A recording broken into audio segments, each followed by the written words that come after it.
नमस्कार मंडळी, sixth sense power चॅनलमध्ये आपले स्वागत आहे।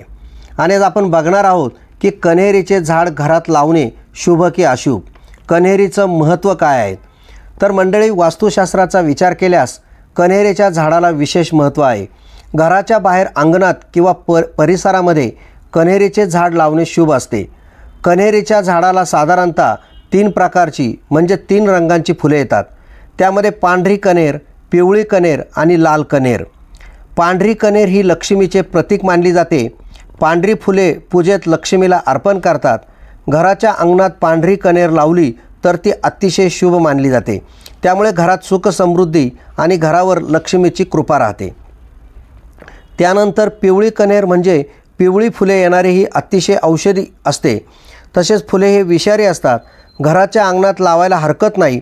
कन्हेरीच्या झाडामुळे परिसरात सकारात्मक ऊर्जा राहते। पिवळी फुले ही विष्णूला प्रिय असतात असे म्हणतात, त्यामुळे जीवनात भरभराट होते। कन्हेरीच्या झाडामुळे सकारात्मक ऊर्जा मिळत असल्याने मनाला शांती लाभते। वास्तुशास्त्रानुसार कन्हेरीचे झाड शुभ असले तरी पिवळ्या कन्हेरीचे झाड कोपऱ्यात लावले पाहिजे। कन्हेरीची पाने, फुले आणि साल यामध्ये औषधी गुणधर्म असल्याने अनेक औषधामध्ये वापर केला जातो। कन्हेरीचे झाड घरात लावू नये असे संकेत आहेत।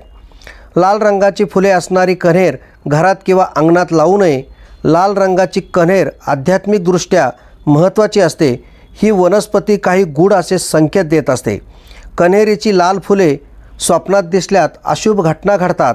त्यामुळे कन्हेरीचे झाड वास्तुशास्त्रानुसार शुभ असले तरी घराच्या दरवाजाच्या समोर दिसेल अशा पद्धतीने लावू नये।